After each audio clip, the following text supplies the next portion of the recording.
Bienvenue au balado Le système scolaire en 12 regards, un balado qui s'intéresse aux fondements, aux rouages et aux enjeux que soulève le système scolaire québécois. Je me nomme Olivier Lemieux, je suis politologue et historien de formation et professeur en administration et politique de l'éducation au campus de Lévis de l'Université du Québec à Rimouski. Je suis aussi membre du Centre de recherche interdisciplinaire sur la diversité et la démocratie, le CRIDAC, et du Centre de recherche interuniversitaire sur la formation et la profession enseignante, le CRIFPE. Je suis accompagné aujourd'hui et au cours des prochains épisodes par mon très estimé collègue Frédéric Deschenaux. Allô Frédéric. Bonjour Olivier. Peux-tu nous parler un peu de toi? Oui, je suis professeur à l'UQAR depuis 20 ans maintenant, sociologue de l'éducation, professeur en sociologie de l'éducation plus précisément. Donc, c'est ce regard-là que je vais apporter sur le système scolaire. Je fais partie de la chaire réseau sur la jeunesse du Québec et je suis le directeur de la revue Recherche qualitative. Pour nos auditeurs, quand on parle d'une chaire réseau, à quoi on fait référence? C'est l'équivalent d'une subvention de recherche qui regroupe 4 universités, 4 co-titulaires. C'est pour ça qu'ils appellent ça une chaire réseau. Puis donc, tout le monde travaille sur différents aspects de la jeunesse du Québec. Et toi, sur quel genre d'aspect tu travailles? Moi, je suis dans l'axe éducation et culture, donc tout ce qui touche... pour le moment, je travaille sur le soutien parental, l'insertion professionnelle, la place des parents dans le parcours scolaire et professionnel. Très intéressant, merci. Frédéric et moi collaborons depuis quelques années autour d'un projet de livre que nous dirigeons et qui porte le même titre que ce balado, c'est-à-dire le système scolaire en 12 regards. Ce livre, qui vise à accompagner les acteurs, actrices ou les futurs acteurs et futures actrices évoluant à la fois à l'intérieur et à l'extérieur du système scolaire, propose 12 regards disciplinaires abordant autant de thèmes, autrement dit d'enjeux. Le présent balado vise à prolonger les discussions amorcées avec quelques-unes des autrices et quelques-uns des auteurs qui ont contribué à ce livre. Au cours des prochains épisodes, vous aurez l'occasion d'entendre des historiennes et historiens, des sociologues, anthropologues, politologues, philosophes, communicologues, psychologues et économistes aborder des enjeux et thèmes aussi variés que les grandes transformations du système scolaire, l'éducation autochtone, l'influence des différents pouvoirs, comme le pouvoir politique, administratif, juridique ou médiatique en éducation, la déprofessionnalisation du métier d'enseignant, la perte d'autorité à l'école, les inégalités scolaires et sociales, etc. Ça promet, n'est-ce pas, Frédéric? Ben oui, tout à fait. C'est vraiment varié comme regard, ce qui fait toute la richesse là, de notre livre et du balado. Exactement. Et donc, quelle est notre intention ici? Eh bien, évidemment, de nous instruire sur ces sujets, comme vient de le mentionner Frédéric, mais aussi, avons-nous envie d'ajouter, de faire la preuve que les sciences de l'éducation gagnent à entretenir un contact permanent avec toutes ces disciplines et spécialités, lesquelles permettent de mieux comprendre l'école et les enjeux et défis qui la traversent. Bref, nous souhaitons sortir d'une vision souvent trop en tunnel de ce qui constitue les sciences de l'éducation au Québec, axée essentiellement sur la pédagogie et la didactique. Nous parlons des sciences de l'éducation, mais avant d'aller plus loin, ne serait-il pas pertinent de rappeler à nos auditeurs et auditrices ce qu'est une science, Frédéric? Oui, en effet. La science, en fait, c'est une démarche critique qui permet de dépasser la connaissance spontanée qu'on a de la réalité. Donc, cette démarche-là se nomme la méthode scientifique.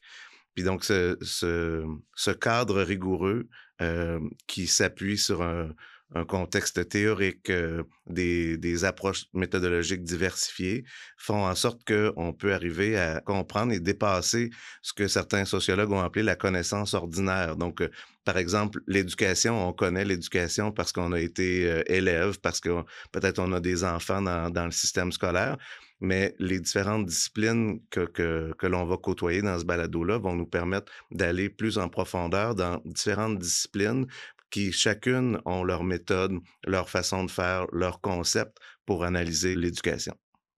Et à titre d'exemple, quel genre de méthode on peut employer pour s'intéresser aux humains, bien évidemment, aux élèves, donc à leur éducation? Ouais, en fait, si on prend par exemple les sondages, la population en général en a quand même une bonne idée parce que notamment pour les sondages politiques, on comprend l'idée qu'on choisit un petit échantillon de personnes pour essayer de déduire l'opinion de l'ensemble d'une population. Mais donc ça, c'est dans la grande famille de ce qu'on pourrait appeler les approches quantitatives, donc où on va tenter de mesurer un phénomène. Il y a aussi des des instruments de mesure, par exemple, du stress en classe qui peuvent être administrés aux élèves, puis on connaît donc leur niveau de stress. Mais il y a toute la famille aussi des approches qualitatives, qui permettent de, par exemple, faire de l'observation, faire des entretiens, travailler avec, des journaux de bord, de la documentation, analyser les mots, analyser le sens des interventions qui sont faites pour essayer de comprendre plus en détail, plus en profondeur un phénomène complexe comme celui de l'éducation. Dans les discussions, publiques, souvent, on entend parler de séances molles, de séances dures. Ouais. Donc, à ton avis, les séances d'éducation se retrouvent davantage du côté, de ce qu'on nomme les séances molles ou?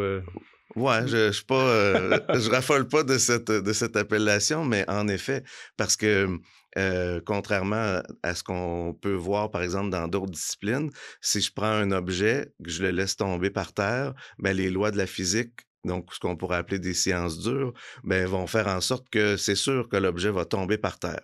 Il y aura pas d'autres avenues possibles. La loi de la physique fait en sorte que ça va tomber par terre. Mais en Absolument. éducation, c'est un objet qui est difficile à saisir. Par exemple, la motivation scolaire, comment on fait? On peut pas dire, par exemple, des constats sociologiques que l'on fait depuis, 50, 60, 70 ans, que les élèves qui sont issus de milieux défavorisés fréquentent moins l'université. Mais c'est pas une loi physique, Mmh. assurée comme si je lance un objet, il va tomber par terre. Ben, ça se pourrait qu'il y a des enfants qui viennent d'un milieu défavorisé, puis que, tu sais, ils sont pas moins intelligents parce qu'ils viennent d'un milieu, défavorisé. Puis finalement, ben, ils rencontrent des personnes qui leur parlent de l'université, puis que finalement, ils finissent par s'inscrire à l'université puis à y décrocher un diplôme. Puis là, ben, on pourrait dire, ben, c'était pas supposé arriver ça parce que ce que les statistiques nous disent, c'est qu'il y en a moins qui fréquentent l'université. Mais c'est ça qui fait la beauté puis la complexité des sciences de l'éducation, c'est que c'est difficile à saisir, c'est difficile à comprendre, puis il y a pas une équation qui permet d'en faire le tour, avec certitude. Absolument, et c'est ce qui fait aussi toute la complexité des sciences humaines et sociales, hein, c'est-à-dire de travailler sur un objet qui est changeant, contrairement, aux sciences plus pures, là. Ouais, voilà. Hem, on parle beaucoup de sciences de l'éducation depuis tout à l'heure. Autrefois, on parlait beaucoup plus de pédagogie, hein, comme tu le sais. Peux-tu nous expliquer un peu comment sont nées les sciences de l'éducation? Quels étaient un peu, je dirais, le projet des sciences de Ouais, ouais, ouais. l'éducation?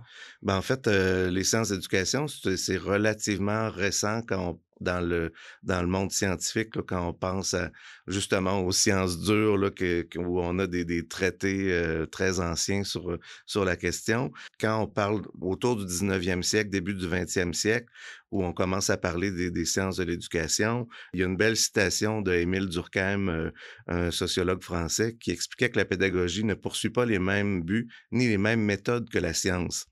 Selon lui, l'objectif de la pédagogie n'est pas de décrire ou d'expliquer ce qui est ou ce qui a été, mais de déterminer ce qui doit être. Donc, la pédagogie, Mmh. ben, on veut que les élèves apprennent quelque chose, donc on est dans le futur, mais par contre, quand on veut s'attarder à tout ce qui se passe en ce moment, puis qui déborde aussi l'acte d'enseigner, ben là, on a besoin de d'autres regards. Puis c'est pour ça que assez rapidement, ben, on a commencé à parler des sciences de l'éducation parce qu'il y a plusieurs disciplines qui viennent contribuer à la compréhension de cet objet complexe-là, d'où la multitude de spécialités que tu as nommées en introduction là, qui composent l'ouvrage et le balado, là. Absolument, et une multitude de disciplines, je dirais, qui ont, comme trait commun, oui, de s'intéresser à ce qui se passe, dans la classe, mais aussi autour de la classe, autour de l'école, hein. Comprendre en quoi, ce qui se passe dans la société a un effet sur l'école, sur la classe, sur l'élève. Tout à fait. Qui dit sciences de l'éducation, hein, comme tu le sais, dit souvent formation des maîtres, hein. Donc en fait, en quoi l'évolution des sciences de l'éducation, on pourrait dire l'évolution récente là, que tu viens de nous dépeindre, vient, teinter la formation des maîtres dispensés dans nos universités, particulièrement dans nos universités québécoises? Ouais. Ben, en fait, la formation des maîtres se compose, comme on vient de le dire, de plusieurs, disciplines. Puis historiquement, mais la formation des maîtres a donné une importance variable à ces différentes formations-là. Dans les premières versions des programmes d'études, ben, il y avait beaucoup de philosophie, il y avait beaucoup de sociologie, il y avait beaucoup de psychologie dans la formation des maîtres parce que on avait moins de connaissances scientifiques autour de la pédagogie. Puis à un moment donné, ben aussi avec les demandes des milieux qui trouvaient que les enseignants étaient peut-être un peu trop théoriciens, si on peut dire, ben là, on a incorporé la formation pratique là, qu'on appelle les stages en enseignement. Puis on a bonifié aussi le cursus. Ça a longtemps été un bac de 3 ans, puis depuis une vingtaine d'années, c'est un bac de 4 ans, trentaine d'années même. C'est un bac de 4 ans qui incorpore une année complète de formation pratique qui permet d'alterner entre la théorie et la pratique. Puis, mais encore, le cursus se compose de cours qui abordent des notions de psychologie, des notions de sociologie, mais où on a pris aussi, il y a eu une place prépondérante pour la pédagogie, la didactique, la gestion de classe, l'évaluation des apprentissages. Puis ce faisant, ben, tout le domaine qu'on appelait les fondements de l'éducation, on finit par se retrouver dans une place un peu plus marginale, uniquement dans quelques cours dans la formation, parce que ben, les milieux de pratique demandaient que les enseignants soient mieux formés avec les technologies de l'information, soient mieux formés en gestion de classe, soient mieux formés en pédagogie, en didactique. Puis là, à un moment donné, le nombre de crédits n'étant pas illimité, ça fait en sorte que on se retrouve avec une formation où les fondements de l'éducation ont fondu un peu comme peau de chagrin, comme dit l'expression. Puis c'est pour ça qu'on trouvait important, ben, toi et moi donnons un cours qu'on peut mettre dans des cours qu'on peut mettre dans cette famille-là de fondements de l'éducation. C'est pour ça qu'on a eu l'idée de montrer la diversité de ce domaine-là, des fondements de l'éducation pour illustrer encore une fois là, l'importance du vaste regard qu'on peut porter sur les sciences d'éducation. Exactement, parce que oui, qui dit formation des maîtres dit formation d'un professionnel de l'enseignement, mais il y a tout le volet citoyen aussi derrière cette formation-là, qu'il ne faut pas perdre de vue, là.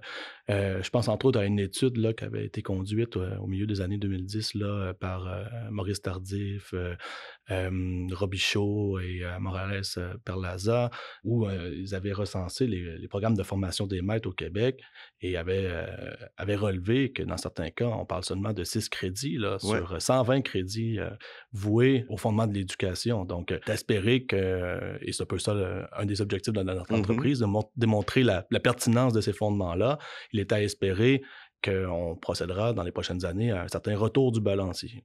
En effet, parce que c'est sûr que quand on parle notamment là, de la place des familles, dans l'influence qu'exercent les familles sur la réussite scolaire, mais il y a très peu de cours qui abordent ça dans la formation des maîtres, mais pourtant, il me semble primordial pour que les enseignants et enseignantes sachent d'où arrivent leurs élèves, à plus forte raison s'ils enseignent dans des milieux défavorisés, mais de mieux comprendre les dynamiques.